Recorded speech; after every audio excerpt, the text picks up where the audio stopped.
The subconscious part of our brain is amazing. And the purpose of the subconscious is to keep us alive and to keep us safe. But there are times when our subconscious can actually work against us. And that's what we're going to talk about today.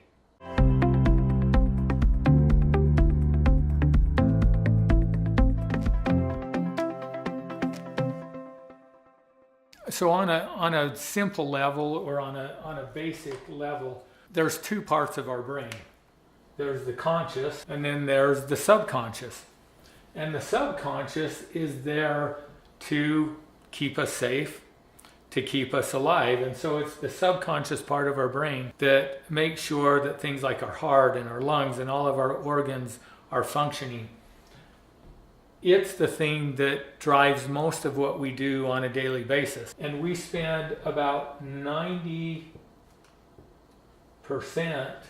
of our time operating from the subconscious part of our brain, which means only about 10% of our day are we consciously aware of what we're doing and why we are doing it. So is that a good thing or a bad thing? Well, it can be both. If what has been conditioned and is in our subconscious brain, as long as that's working, that's a good thing, because it frees up the conscious part of our brain to focus on and do other things.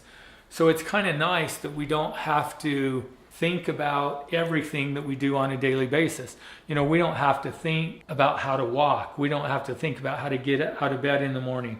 We don't have to think about how to chew our food or swallow our food or even digest our food. All of those things, our body takes care of itself, because the brain is sending signals to our body to do what it needs to do. Well, what if, though, there are some things in our subconscious? So as far as the functioning of our body and stuff, that's a good thing. But what about our other behaviors?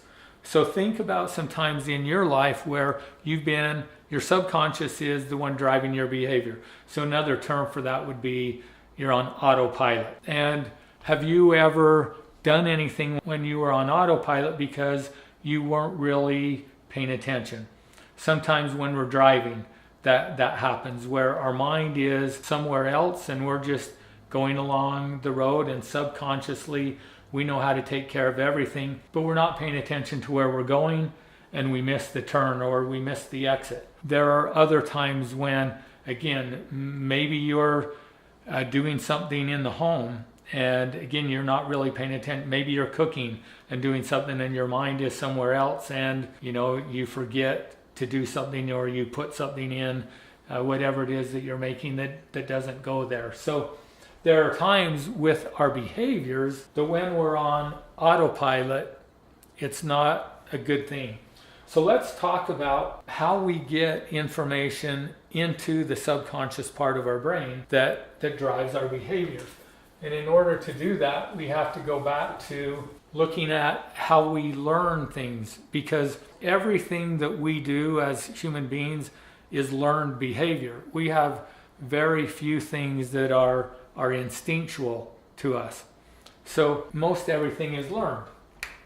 And so what happens is, in life we have events or we have circumstances, and then when we have those events, we have thoughts about those. And we may have thoughts of, that's a good thing or that's a bad thing. It's something that we enjoy or something that we don't enjoy. And then over time, our repetitive thoughts create belief, and then these beliefs drive our behaviors, and then our behaviors create our outcomes. Let's just say that I'm home alone, nobody else is around, so that's the event or that's the circumstance. And then I have a thought that says something like, you know what, I must really not have any friends, because if I had a lot of friends, then I'd have people that I could go and hang out with. And maybe the reason that I don't have friends is because there's something wrong with me. I'm weird, or I'm not very smart, or I don't look a certain way. So those are thoughts. When I have those thoughts, what happens, and again, the way the subconscious part of our brain works, is when the subconscious receives information. So that can be from my own thoughts, or it can be from words of other people. It can be from things that I've heard or I've observed. The subconscious doesn't question anything. It doesn't look at it to determine whether what it's hearing is right or wrong, whether it's based on principle or not. It just accepts it, and then it looks for evidence to support that belief. So, or to support that information. So let's say I have a thought that the reason that I don't have any friends is because there's something wrong with me. If I'm thinking that, that goes into the subconscious looks for evidence to support it. So it may be that now I'm home alone and my subconscious goes, yep, there's something wrong with you because you're home alone and you don't have any friends hanging around with you. So that then let's say that creates some belief about who I am. And now I'm home alone. I have this belief that there's something wrong with me.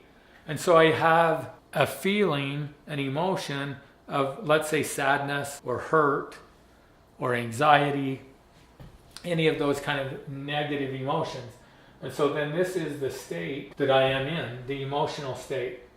And let's say that I don't like that state. I don't want to be there, but I know that's what I'm feeling. And let's say that, because I've watched things on TV or whatever, I've seen it in movies, that when people are sad and lonely, they decide to drink alcohol. So I decide to go buy a drink and I bring it home and I drink the alcohol, and the outcome of that is I feel better.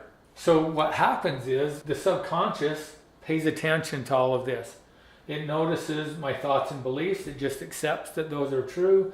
It knows that I'm feeling this emotional state. We'll just put sadness. So I took a drink, and this drink made me feel better.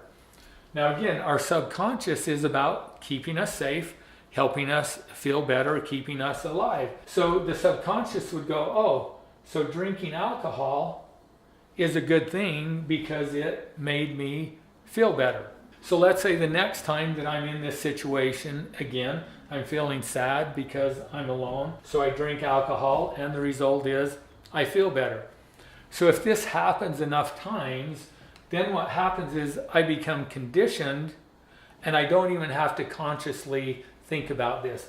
It's taken completely over by the subconscious. That anytime I feel an emotion of sadness, I'm going to skip the conscious thought and I'm going to go right to my subconscious, and the subconscious will go, sadness is a bad thing. Sadness it could even be dangerous to me, right? So I don't want to feel sad. I want to feel better. And so the solution is I take a drink. And this is how addictions and those patterns of behavior occur, is we try something because, again, we learn through trial and error.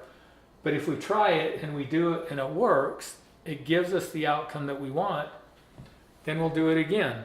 And then we'll do it again. And then after a period of time, it becomes a pattern or a habit that we no longer even have to think about. So what happens in this is our subconscious now actually works against us, because if I don't drink the alcohol, then I continue to feel sad, which is, I see that as a threat to my well-being, and I see drinking alcohol as the solution. And so what happens is that in life, oftentimes we experience a short-term or an immediate result that gives us the payoff that we want, but long-term it creates a result that doesn't benefit us.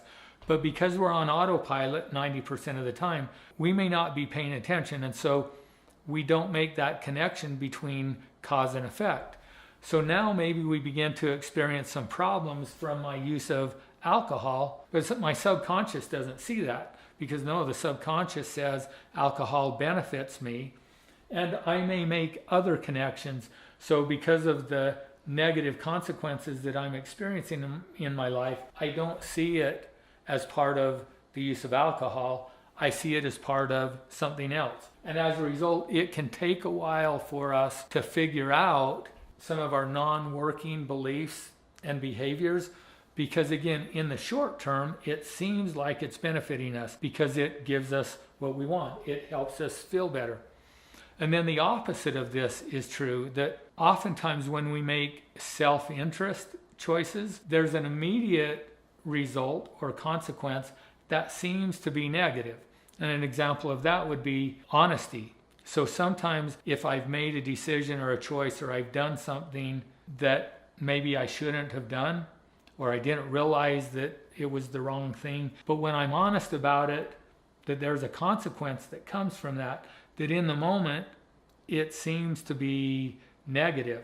But long term, it actually benefits me when I'm accountable for the choices that I make and when I'm honest, because that helps my relationship with others and it helps my relationship with myself. So again, because we're on autopilot so much of the time, we can get confused to where we can get conditioned to believe that things that are not in our self-interest, that actually harm us, benefit us, and things that are in our self-interest that really do help us, it can appear as if those things don't harm us. And so we get in these patterns and habits of doing things that actually work contrary to what is in our best interest. The solution to this, as in most of the things that we talk about here, is to become aware and to try to turn our brains on and be aware of what we are doing, why we are doing it, pay attention to our outcomes, see if in fact the outcomes are really giving us what we want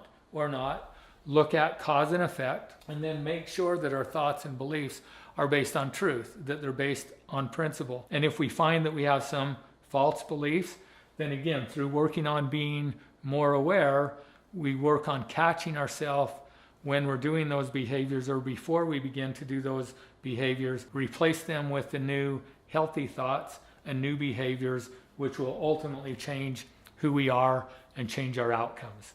Thanks for watching today. Go ahead and subscribe to our channel. If you want to know more about principle-based living and what we teach and what we do, visit our website. You'll see it listed below. And if you're watching this on LinkedIn, be sure and follow me here.